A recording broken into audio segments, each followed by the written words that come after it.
Hi, folks. So the unit we're going to work on right now is called Making Your Money Work. This unit has probably just enough content to push us through these next 2 weeks and almost to the end of the year. So some of this is going to require a little bit more reading, and it's definitely going to require you to watch the videos if you don't want to do as close of reading. So the lesson today is on risk tolerance. So when we're talking about risk tolerance, we're talking about um,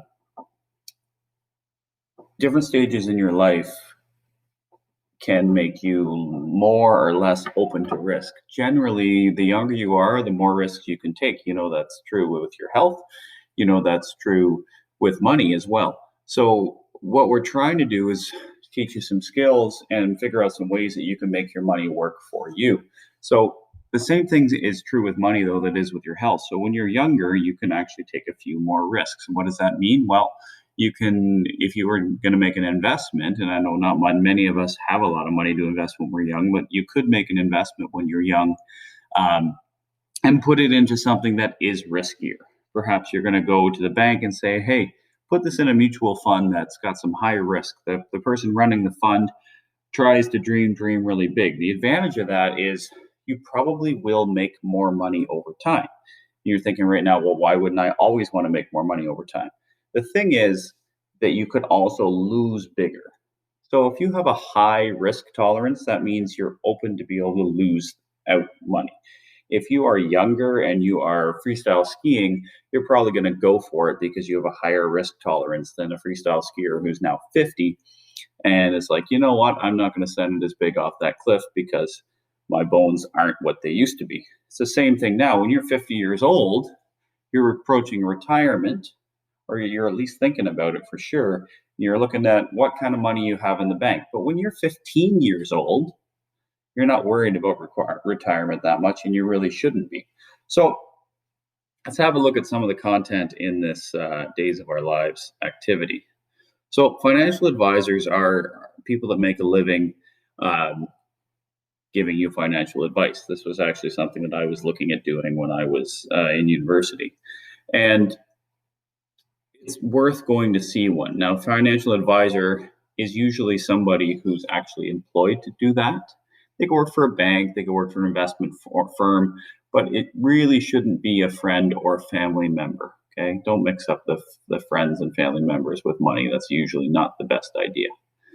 Um, so let's have a look here. Investment patterns tend to follow the stages of life. We've got early career, which is like we're 20, we're getting in our career, we're trying to think about what we want to do.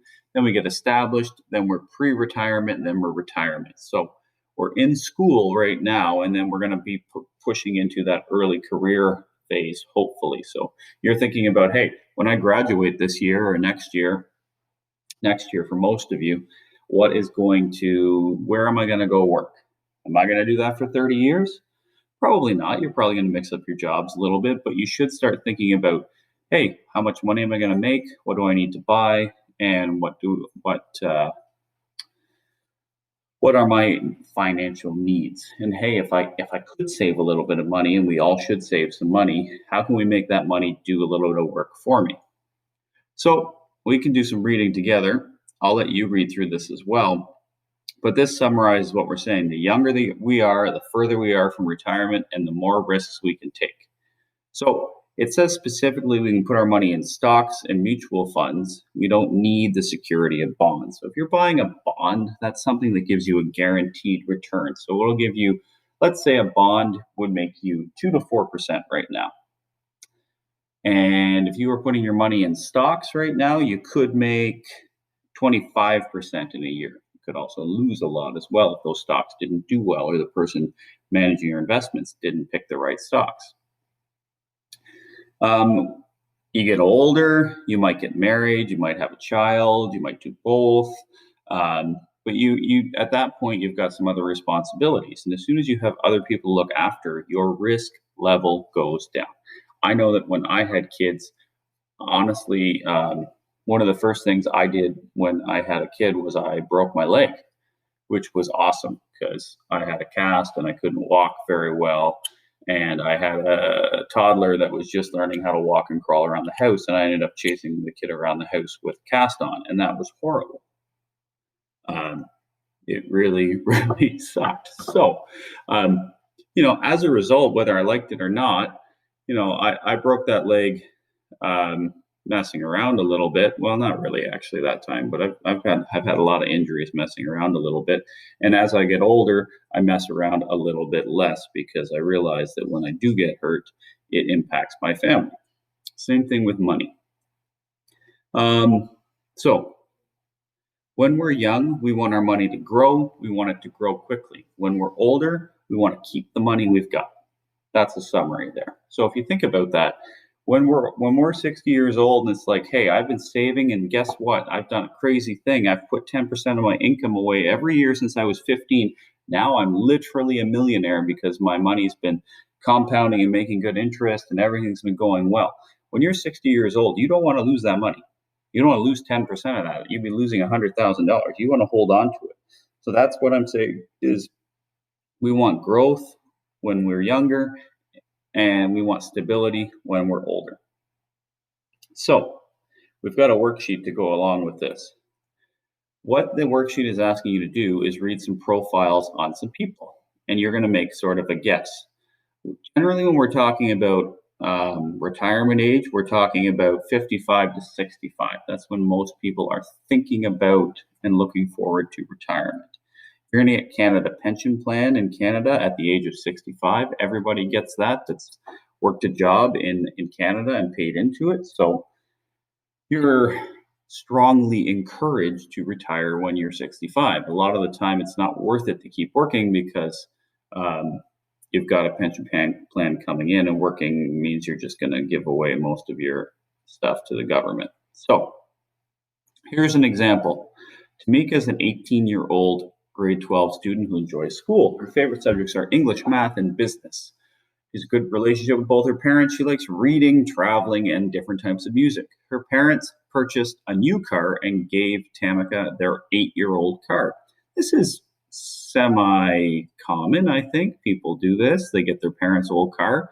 Maybe it's older than 8 years old. I certainly didn't get an 8-year-old car when I was in high school. My truck is like 11 years old right now. But hey, that's nice for her because she's got, maybe her name's Tamika or Tamika, doesn't matter. She takes responsibility for all the expenses of the car, gas, repairs, and insurance. Pamela is her best friend. Tamika considers her a big sister. They met when Tamika first got her job at Hit Music Video. Yeah, okay. Who cares? For the past 2 years, Tamika has worked part-time at Hit Music Video store. She makes $8.50 per hour. Now we're just going to roll with these amounts because when they made this worksheet, minimum wage was a lot lower than it is. We won't worry about it. We'll just use the amounts that are posted on the sheet. She works full-time during summer holidays, like many of you may, and school breaks through the year. She's paid time and a half after 40 hours, as many of you might be for working overtime. She wants to work full-time for a year, and then she wants to save enough to go to college. She manages money carefully. She plans to go to college and study business administration. Eventually, she'd like to open her own business, a music shop or a travel agency. I don't think I would open either one of those in today's society because music shops and travel agencies are basically dead industries. But hey, it's good to dream. You'd have to be really good at it. So what you are going to do after reading these profiles is put some notes in the boxes here. So you would write down, now it says your name and status. We're talking about the person that's being profiled. We're not actually talking about your name. So she's single, she has her own car, she works part-time. She wants to save for college and one day own her own business. Concerns, she has car expenses such as gas, repairs, and insurance. And school, she has a low income for the time being. That's worth noting. If you are a student, you probably have a low income. So what advice would you give her? How would you tell her to save based on our retirement, our requirements that we talked about? So the recommendation they're saying is she should save her money at a bank and savings account. She could also put her money in mutual funds. They're somewhat risky, but she's far away from retirement. She could continue saving and investing for her college education and for one day setting up her own business. Now, I don't want you to get too Like if you want to tell me mutual fund or buying stocks or an RSP or anything like that, GIC, if you're familiar with some of that stuff from some of the other work that you did earlier this year, you can talk about it specifically. But what I'm looking for you to do is give me advice on the level of risk. So if you told me Tamika can put some of her money in a savings account so she has some guarantee. She could put the rest of it in something that's higher risk because she has a little more risk tolerance being young. But given that she wants to save for college right now and she wants to save for her own business, she doesn't want to probably risk losing too much.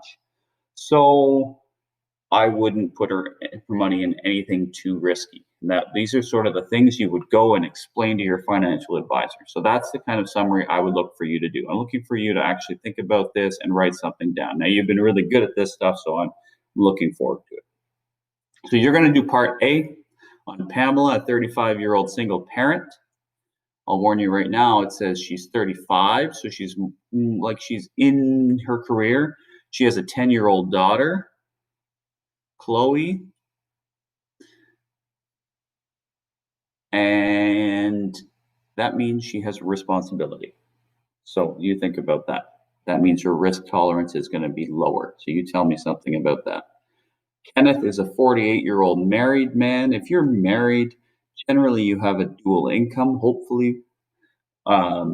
You can save and share expenses a little bit more if you've got a partner or and you're sharing things. It's certainly much more economical to be able to split your rent with somebody if you can. It says he's been married 20 years. They've got 2 children. One is 22 and one is 16.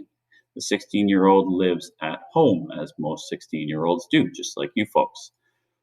So you're going to look for, read through this, right?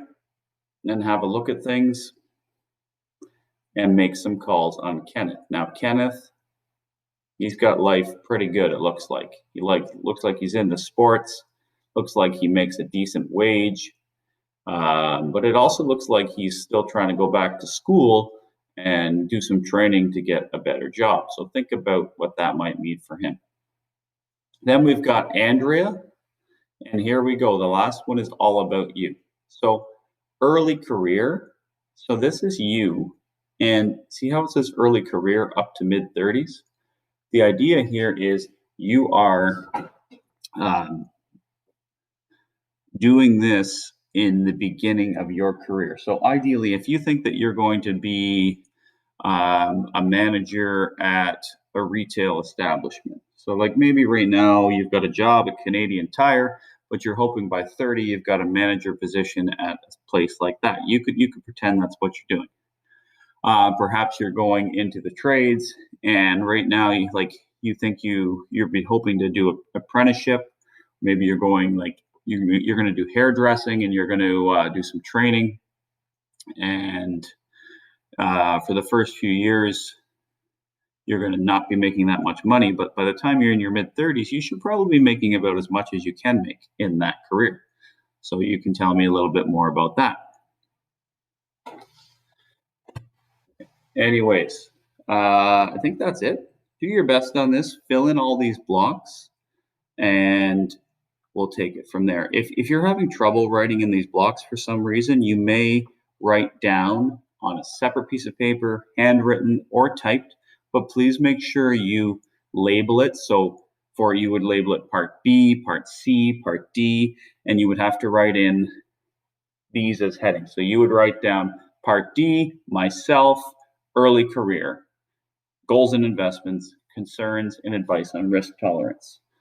Okay, if you have any questions at all, just send me a message. As always, thank you very much.